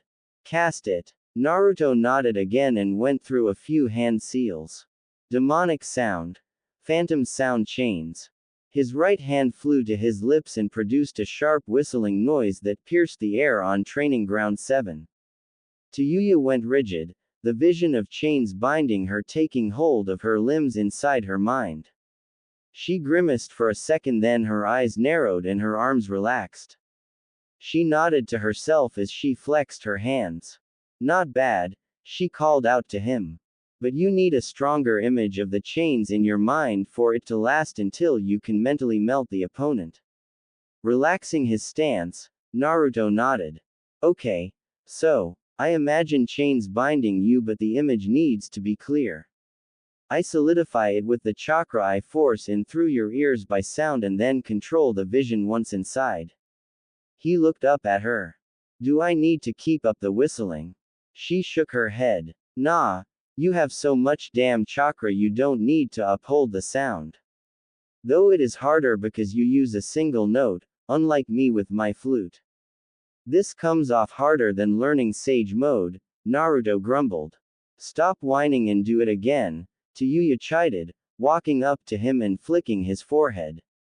Rubbing the spot she had flicked for the umpteenth time that day, Naruto ran through the hand seals, concentrating hard to create the perfect image of a chain made from chakra. A chain he needed to bind her with. It needed to be solid, of the hardest of materials and long enough to span all around her. The links needed to be sturdy, unbreakable. Maybe also sharp ends so it could pierce surfaces and remain stuck. These chains could bind anything, hold anything as if a manifestation of his strong will. Chains of an adamantine will. Holy. Tayuya's voice startled him. At some point he must have drifted off too deep into his musings. His eyes focused on Tayuya and sure enough, she was bound by an unbelievable number of chains, keeping her in place. Then he frowned. Why could he see his own genjutsu? This should all be in her mind. Had he messed up casting it? Naruto stood straighter and an odd pulling sensation invaded his mind, present just above the small of his back. His eyes then took in the shadows in front of him, shadows of something overhead.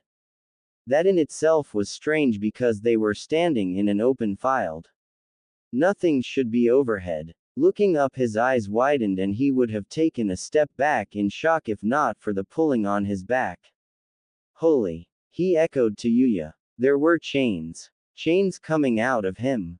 He sucked in a breath. This was real. Real chains, somehow formed out of his back were binding Tayuya. And he willed them to do it tightly, painfully.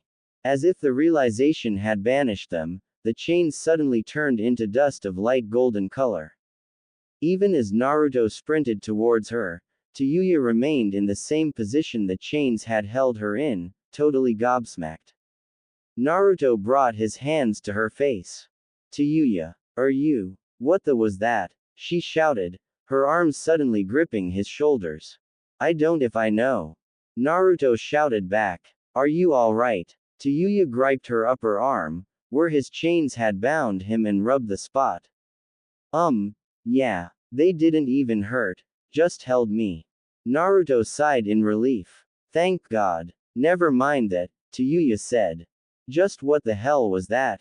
You insufferable runt. The fox's voice rang through his mind. You just had to have the same damn ability as her. Naruto blinked as his head ached. The fox, he said to Tayuya, he knows something. Well, what are you waiting for? She asked, flicking his forehead. Again. Go ask the fur ball. I dare her to call me that face to face. Tell her I dare her. The ranting was cut off as Naruto dived into his subconsciousness and opened his eyes to see the fox in front of him. So, he began, you know what that was. The giant fox scoffed. Of course. These chains held me bound in your mother for a good decade. My mother had them. Naruto asked breathlessly. Oh, she did, alright. She and Mito both shared this troublesome bloodline. I was strung up like. Naruto was no longer listening to the fox, his mind had other things to think about, like, holy shit, I have a bloodline. And other things along these lines.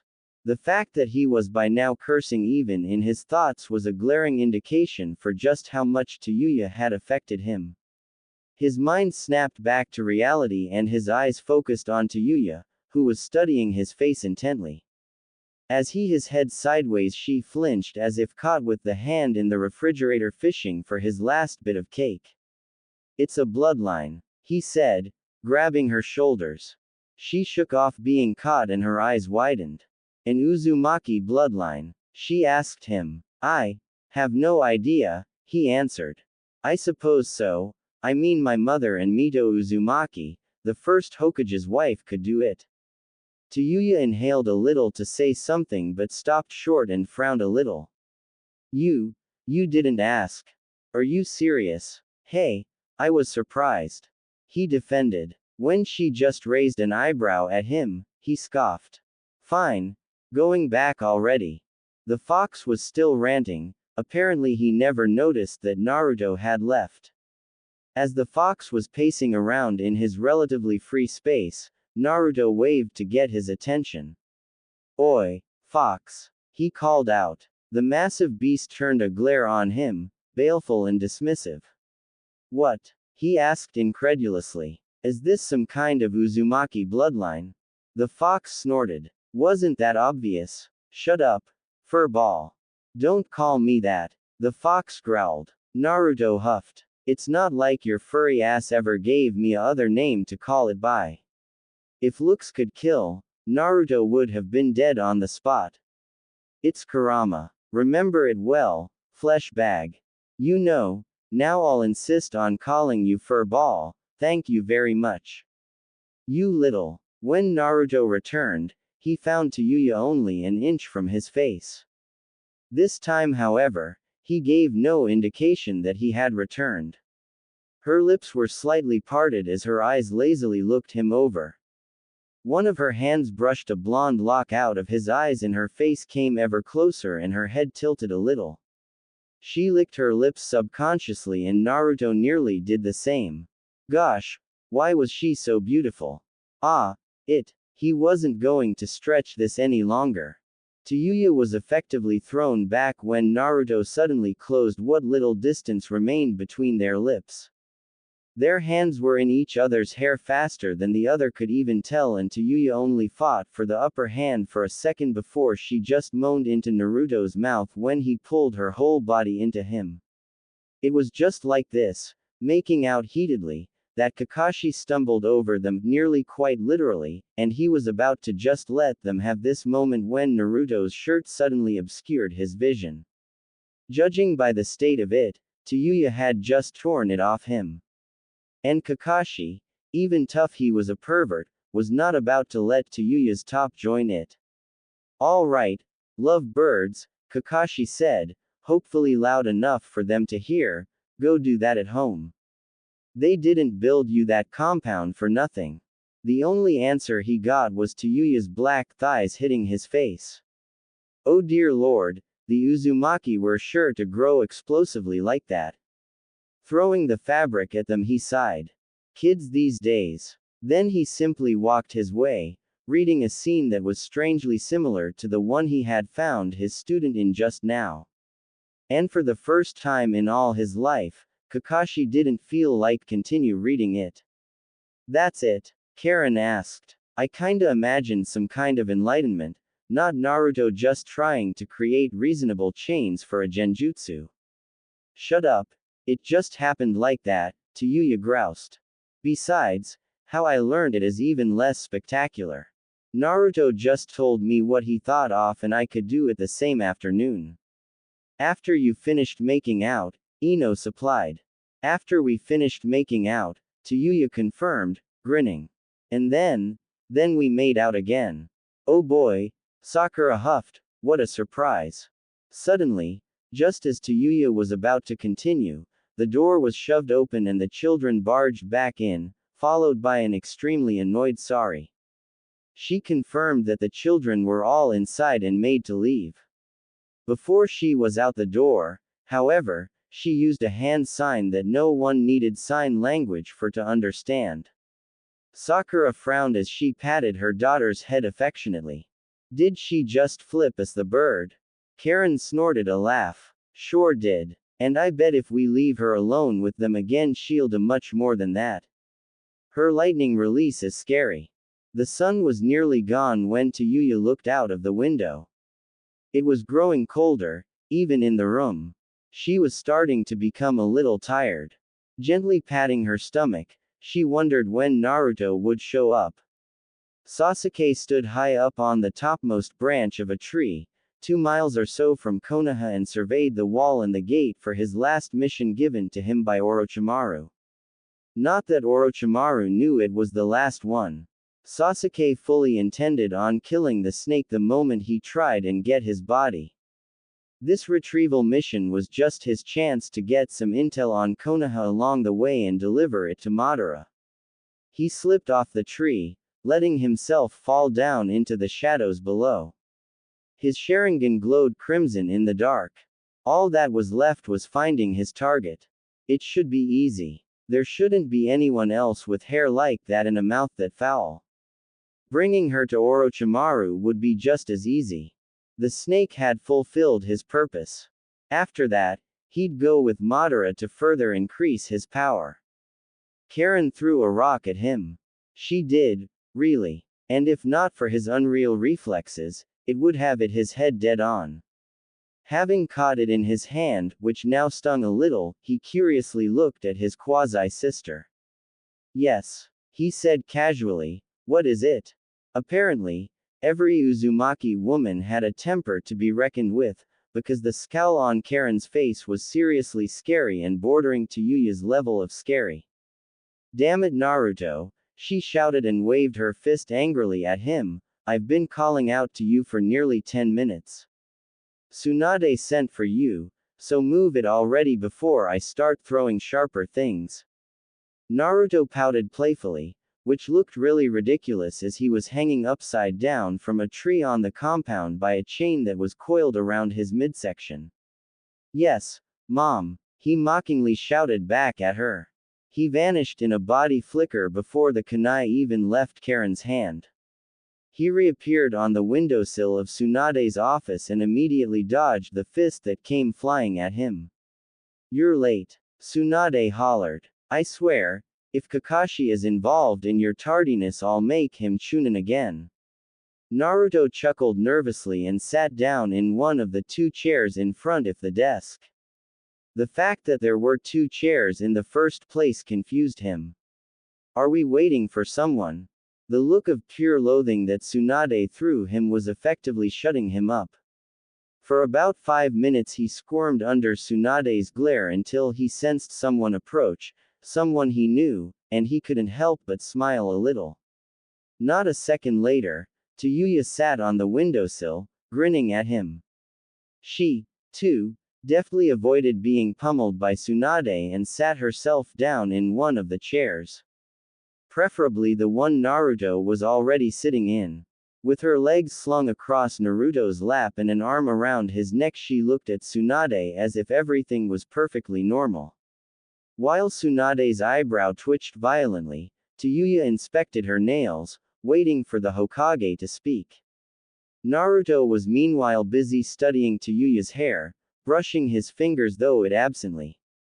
Eventually there was a crack, sounding as if Tsunade had just crushed her own teeth with the way she clenched her jaw, and the Hokage sat down, breathing deeply. Then she glared at both of them, muttering, I'm so going to regret this. She shook her head. Alright, first things first. You. Second. You two are coming with me, the cage are having a summit. And third. If you don't behave yourselves I'll stomp your compound into the ground by myself. Tsunade took a deep breath and sat back down again. Naruto frowned. This summit, is it about Madara? Tsunade nodded. This is a matter that concerns every village. If Madara wants war, we all have to respond. Like it or not, but we will need to ally ourselves with the other villages. Tayuya nodded along, having been filled in on all that stuff quite some time ago. If Madara wanted the tailed beasts to go for Naruto, he'd first have to try and get past her. Now that she had something so precious, she'd go to hell and back to defend it. Then she looked at the Hokage. Why should we come along? You are coming as my guards, Tsunade explained. It is also my way of subtly announcing your presence to the other villages. The risk of war with them, safe Suna, is still a real threat. I wouldn't put it past them to use Madara's schemes as a means to empower themselves. Naruto growled. Have these idiots not understood how dire this shit is? Tsunade raised a placating hand. We couldn't send every bit of information we had, it was possible that they intercepted it. We need to convince them that an alliance is the only way we can make it through this war relatively unharmed. Madara wasn't mentioned to any of them yet, only the danger of the Akatsuki. Tayuya and Naruto nodded. When do we leave, Lady Hokage? Tsunade smiled at their professionalism. Now that's more like it. Oh me. Tayuya pressed through clattering teeth. Why is it so cold in this god's forsaken land? Suck it up, Tsunade grunted from her seat in the carriage. We will arrive shortly. Besides, how can you be cold? You have your own heating blanket. Tayuya hissed at her. That doesn't change that it is cold. Naruto cleared his throat. So, not to interrupt, but I'm not a blanket. Take a good look at yourself, brat, Tsunade said, you are being used just as that, nothing more. Naruto couldn't very well deny that. After all, Tayuya had somehow managed to huddle herself against him and later pulling him towards her in such a way that he and his traveling cloak now covered most of her. He himself was far from cold, he wouldn't be cold even if Tayuya wasn't pressed against him. Cold didn't affect him. Kurama was playing a major part in that, but he refrained from calling him a central heater just yet. Who knows, maybe Kurama could suddenly deny him the ability and Naruto wasn't about to test it. When the carriage shuddered to halt, Tayuya chanced to look out of the frosted window. She glanced at Tsunade. That our hotel? Tsunade nodded. And the room number? She asked. The Hokage pulled 2 keys with a number plate attached to them out of her pouch.